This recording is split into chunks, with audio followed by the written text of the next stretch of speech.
469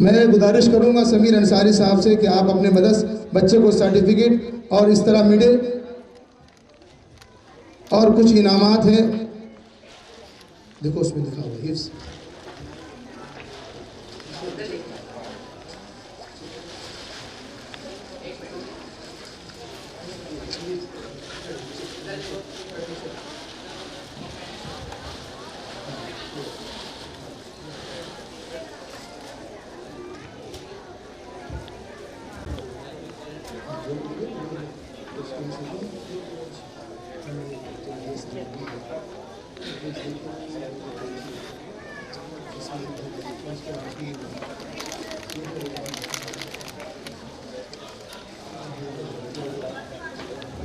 اسی طرح شعبہ حفظ میں دوم پوزیشن جس بچے نے حاصل کی ہے اس بچے نے 500 نمبر میں سے 480 نمبر پایا ہے، 480. اس بچے کا نام ہے محمد انس محمد شبیر. محمد انس محمد شبیر آئے. اس بچے نے 6 پارہ حفظ کیا ہے ایک سال میں ناظرہ کرنے کے ساتھ ساتھ، اور یہ بچہ اسکول بھی جاتا ہے، 9ویں کلاس میں یہ بچہ ہے. 480 نمبر اس بچے نے حاصل کیا. اس کے بعد پہلی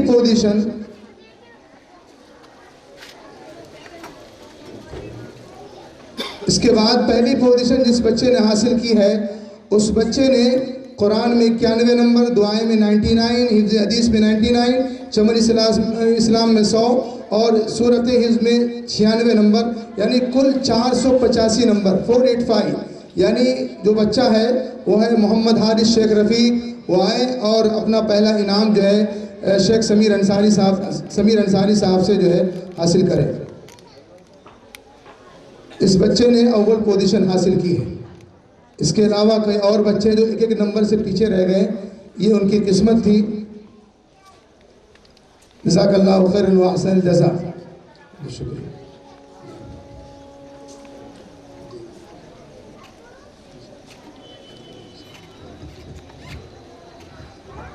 میں اپنے سمیر انصاری مہمان کا جو ہے کیا نام ہے خوش آمدید کہتا ہوں اور شکریہ ادا کرتا ہوں کہ آپ ہمارے ایک دعوت پر لبیک آپ نے کہا.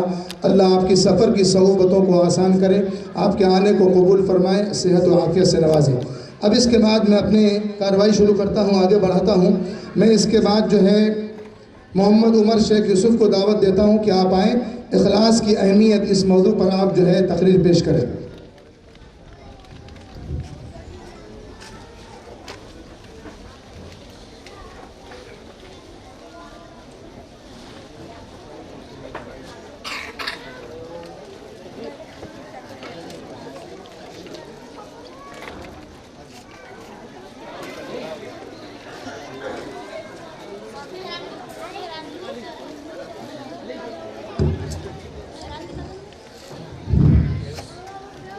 السلام علیکم ورحمۃ اللہ وبرکاتہ. نحمده نصلی علی رسوله الکریم، اما بعد. وقال اللہ تعالی اعوذ باللہ من الشیطان الرجیم، بسم اللہ الرحمن الرحیم. وما امروا الا ليعبدوا اللہ مخلصین لہ الدین. صدر محترم، حکم صاحبات، باہر سے آئے ہوئے مہمانان نظام اور میرے عزیز ساتھیوں، میں محمد عمر شیخ یوسف آج کے اس سالانہ تعلیمی مظاہرے میں اخلاص کی اہمیت کے موضوع پر کچھ کہنے کی جسارت کر رہا ہوں. امید ہے کہ آپ غور سے سماعت فرمائیں گے.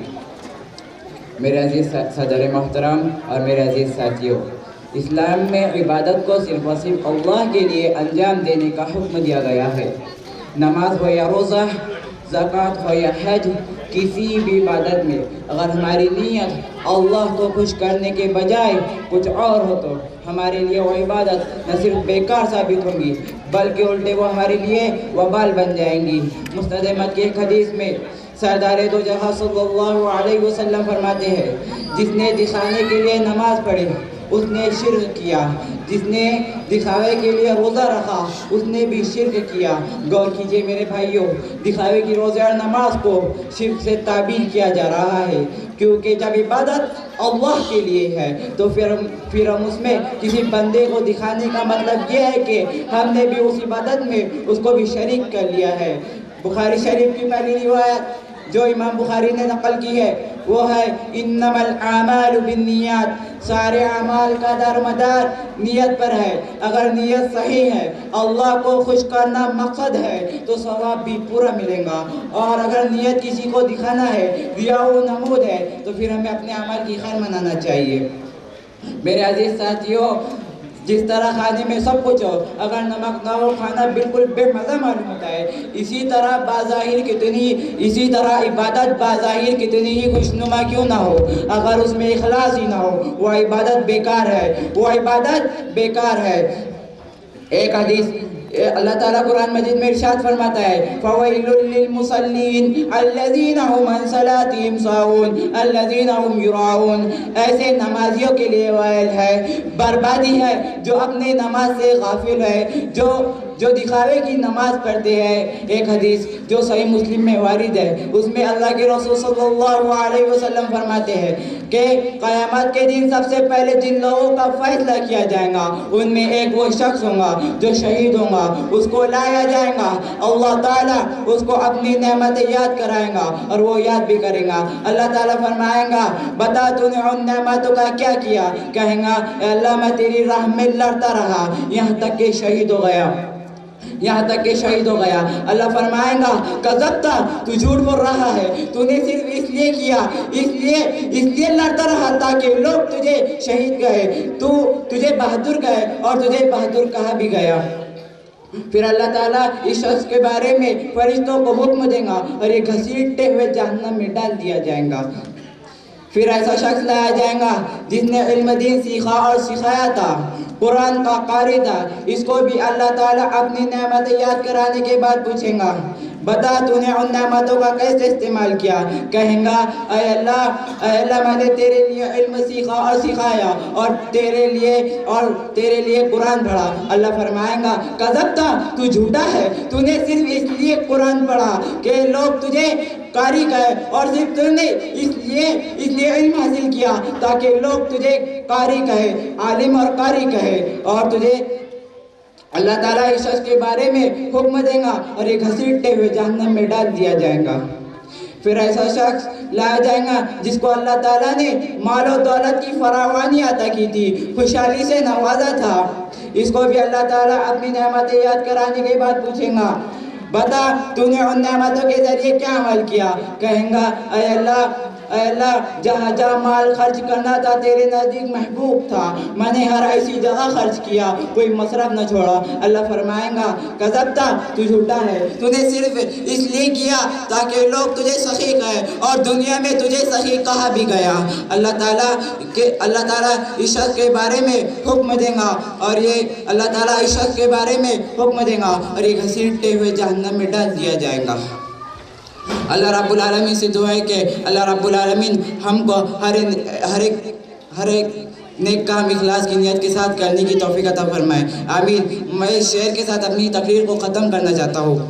اخلاص کی دولت دے، کردار کی رفعت دے. اخلاص کی دولت دے، کردار کی رفعت دے. سرشار مجھے کر دے، اعجاز محبت دے. گردش میں رہو کب تک گمراہی کے راستوں پر، کچھ شوق اطاعت دے، کچھ ذوق عبادت دے. السلام علیکم ورحمۃ اللہ وبرکاتہ. ماشاءاللہ، جزاک اللہ خیر. اللہ آپ کو سلامت رکھے اور حوصلہ عطا فرمائے.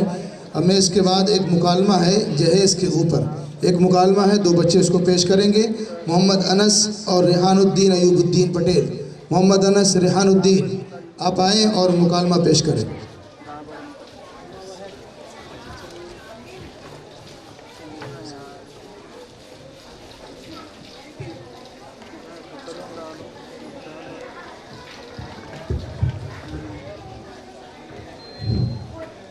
السلام علیکم ورحمۃ اللہ وبرکاتہ.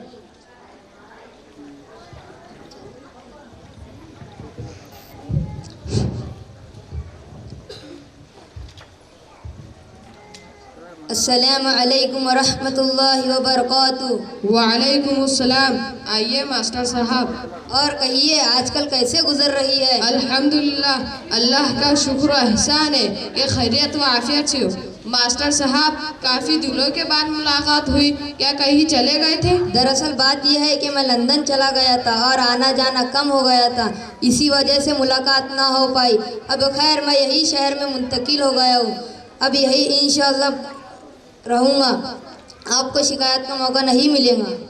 آپ کے کتنے لڑکے ہیں اور کیا کیا کر رہے ہیں؟ 6 لڑکے ہیں، ان میں سے 4 اعلیٰ تعلیم میں کامیابی حاصل کر کے اپنے اپنے پاؤں پر کھڑے ہو چکے ہیں۔ ایک بینک مینیجر ہے، دوسرا ڈاکٹر ہے، تیسرا وکیل ہے اور چوتھا تاجر ہے۔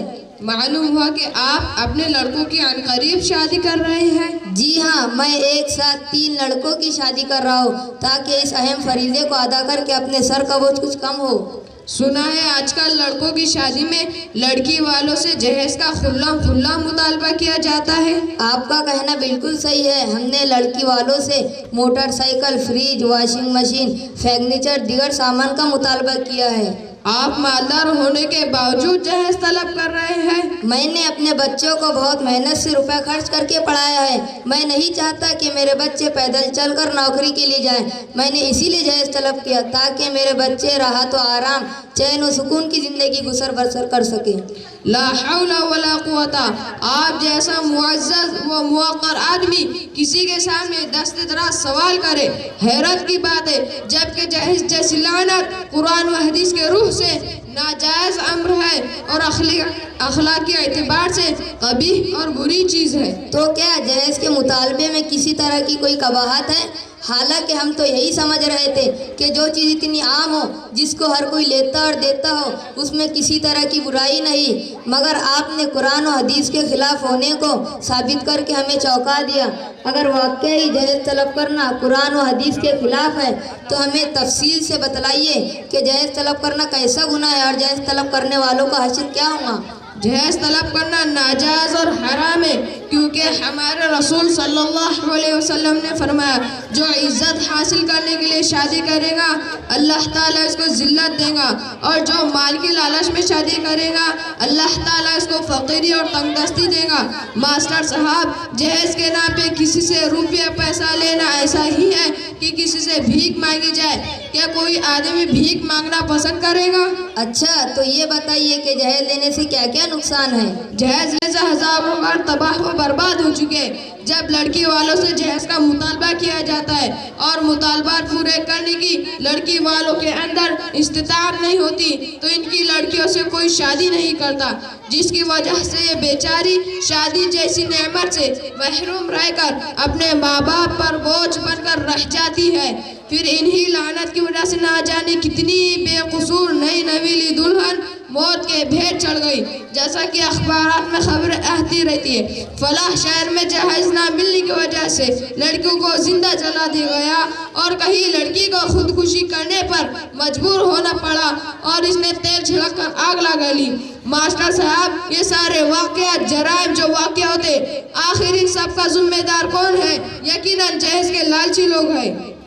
اچھا، تو آپ یہ بتائیے کہ شادی میں جہیز کا مطالبہ صحابہ کرام سے بھی ثابت ہے یا نہیں ہے؟ نہ تو کبھی کسی صحابی نے جہیز کا مطالبہ کیا اور نہ کسی تابعی نے، یہ تو بس کچھ جاہل اور ناواقف لوگوں کا گھڑ لیا ہے۔ جب صحابہ رضی اللہ عنہم ہمارے رسول صلی اللہ علیہ وسلم کی خدمات میں رہتے تو انہوں نے کبھی جہیز کا مطالبہ نہیں کیا اور نہ ان کے بعد کے لوگوں نے کیا، تو پھر آج ہم اور تم کس منہ سے اس فعل کبھی کے مرتکب ہوتے، اور ہماری اور تمہاری ہمت کیسی ہوئی کہ ہم نبی اکرم صلی اللہ علیہ وسلم کے خلاف قدم اٹھائے اور آپ کے نقش قدم پر چلنے والے صحابہ اکرام کے خلاف قدم اٹھائے۔ مسلمانوں، اگر تم آج اس ناجائز حرکت سے باز نہ آئے تو ایک دن آئے گا کہ تمہارا نام ختم ہو جائے گا اور کل قیامت کے روز تمہیں اللہ اور اس کے رسول کے سامنے شرمندگی اٹھانی پڑے گی۔ میں تو بڑی گمراہی میں تھا کہ برے کام کو اچھا سمجھ کر انجام دے رہا تھا، یقیناً آپ کی نصیحت نے دل کی کایا پلٹ دی اور اب میرا دل خوف کے مارے کانپنے لگا ہے، لہٰذا میں آج آپ کے سامنے وعدہ کرتا ہوں کہ جہیز جیسی لعنت کا مطالبہ زندگی بھر کبھی نہیں کروں گا اور اپنے سبھی بچوں کا نکاح انتہائی سادگی اور سنت کے مطابق کروں گا۔ اور آپ بھی دعا کریں کہ اللہ تعالیٰ امت کو اس برائی سے نکال کر سنت کے مطابق نکاح کرنے کی توفیق عطا فرمائے، آمین۔ السلام علیکم ورحمۃ اللہ وبرکاتہ۔ وعلیکم السلام ورحمۃ اللہ وبرکاتہ۔ ماشاء اللہ، ابھی بچے جہیز کے اوپر مکالمہ پیش کر رہے تھے اور ایک اچھے انداز میں آپ کے سامنے بیان کر رہے تھے۔ اب میں اس کے بعد محمد مصعب محمد ظفر کو دعوت دیتا ہوں کہ آپ آئیں اور اللہ اور اس کے رسول سے محبت سے 5-6 بچے بچے ہیں، آپ بالکل فکر نہ کریں، انشاءاللہ جلد ہی جو ہے یہ مظاہرہ ختم ہوگا اور انشاءاللہ بچوں کے درمیان جو انعامات تقسیم کیے جائیں گے۔ محمد مصعب محمد ظفر، اللہ اور اس کے رسول سے محبت۔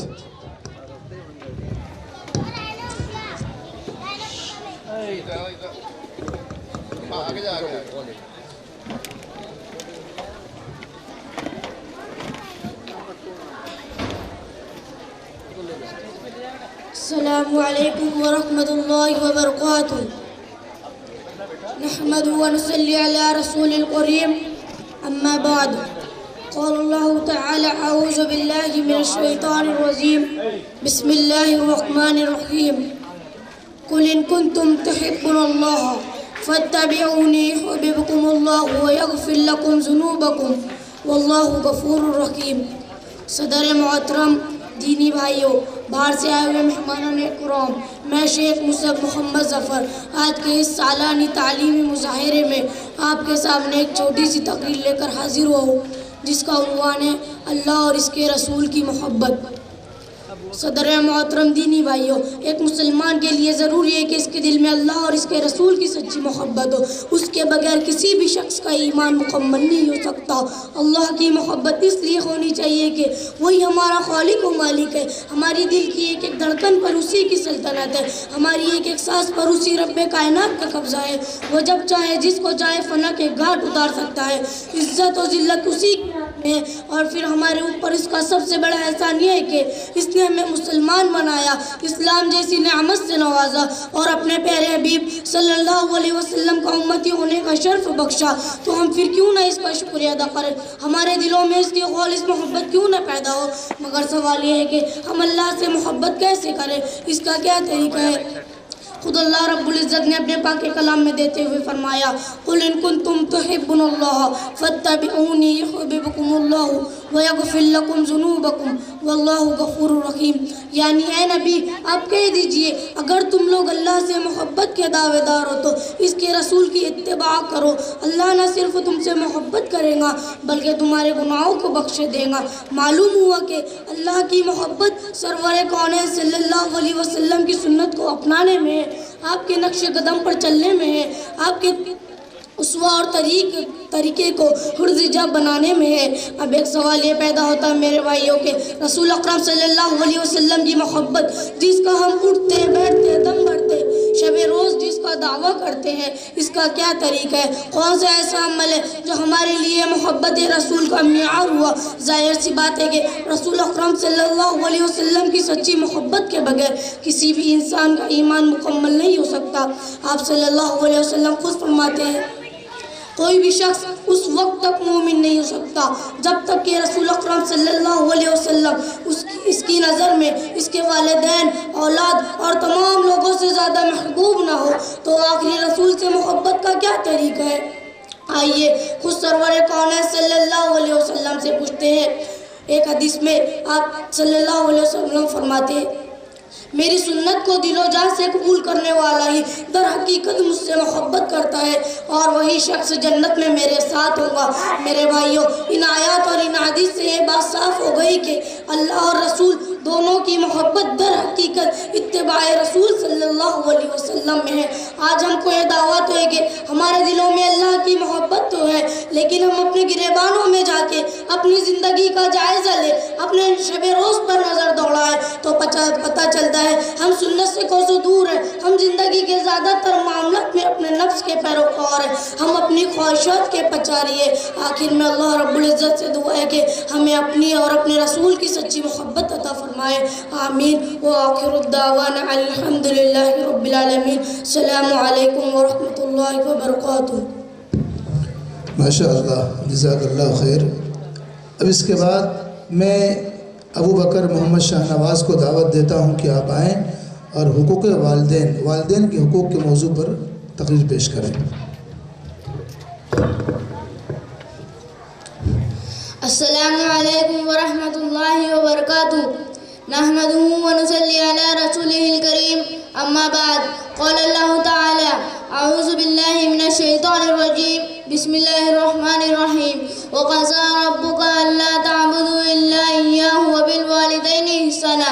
صدر محترم، حکم صاحبان، باہر سے آئے ہوئے مہمانان اعزام، میرے بھائیوں اور بہنوں، میں محمد ابو بکر محمد شاہ نواز آج کے اس سالانہ تعلیمی مظاہرے میں حقوق والدین کے موضوع پر کچھ کہنے کی جسارت کر رہا ہوں۔ امید ہے آپ غور سے سماعت کریں گے۔ اسلامی بھائیوں، کیا آپ بتلا سکتے ہیں کہ اللہ کے بعد دنیا کی وہ کون سی ہستی ہے جن کے احسانات ہم پر سب سے زیادہ ہے؟ جی ہاں، وہ ہمارے والدین ہیں، جن کے ہمارے اوپر اس قدر احسانات ہے کہ ہم کبھی بھی ان کے احسانات کا بدلہ نہیں چکا سکتے۔ اسی لیے قرآن مجید میں بہت سارے مقامات پر اللہ تعالیٰ نے اپنی عبادت کے ساتھ والدین کے ساتھ حسن سلوک کی تاکید کی ہے۔ 15ویں پارے میں سورہ بنی اسرائیل میں اللہ تعالیٰ فرماتا ہے وَقَضَىٰ رَبُّكَ أَلَّا تَعْبُدُوا إِلَّا إِيَّاهُ وَبِالْوَالِدَيْنِ إِحْسَانًا۔ تمہارے رب نے یہ فیصلہ کر دیا کہ صرف اسی کی عبادت کرو اور والدین کے ساتھ حسن سلوک کرو۔ پھر اللہ تعالیٰ نے والدین کے حقوق کی مزید وضاحت کرتے ہوئے فرمایا اِمَّا يَبْلُغَنَّ عِندَكَ الْكِبَرَ أَحَدُهُمَا أَوْ كِلَاهُمَا فَلَا تَقُل لَّهُمَا أُفٍّ وَلَا تَنْهَرْهُمَا وَقُل لَّهُمَا قَوْلًا كَرِيمًا۔ اگر والدین میں سے کوئی ایک یا دونوں بڑھاپے کو پہنچ جائے تو ان کو اف تک نہ کہو، ان سے نرمی کے ساتھ بات کرو، ان کے لیے شفقت و رحمت کے بازو پھیلا دو اور یہ دعا کرتے رہا کرو اے میرے رب، جس طرح ان دونوں نے بچپن میں مجھے پالا تو بھی ان پر رحم فرما۔ میرے بھائیوں، والدین کا مقام و مرتبہ ہماری شریعت اسلامیہ میں بہت زبردست بتلایا گیا ہے۔ ایک حدیث میں اللہ کے رسول اکرم صلی اللہ علیہ وسلم نے والد کی ناراضگی کو اللہ کی ناراضگی قرار دیا ہے۔ ایک مرتبہ رسول صلی اللہ علیہ وسلم سے کسی نے پوچھا اے اللہ کے رسول، میرے اچھے سلوک کا سب سے زیادہ حقدار کون ہے؟ آپ نے فرمایا تمہاری ماں۔ اس نے پوچھا اس کے بعد کون؟ آپ نے فرمایا تمہاری ماں۔ اس نے سوال کیا اس کے بعد کون؟ آپ نے فرمایا تمہاری ماں۔ چوتھی مرتبہ جب اس نے پوچھا اس کے بعد کون؟ آپ نے فرمایا تمہارے والد۔ ایک حدیث میں رسول اکرم صلی اللہ علیہ وسلم نے فرمایا جنت ماں کے قدموں کے پاس ہے۔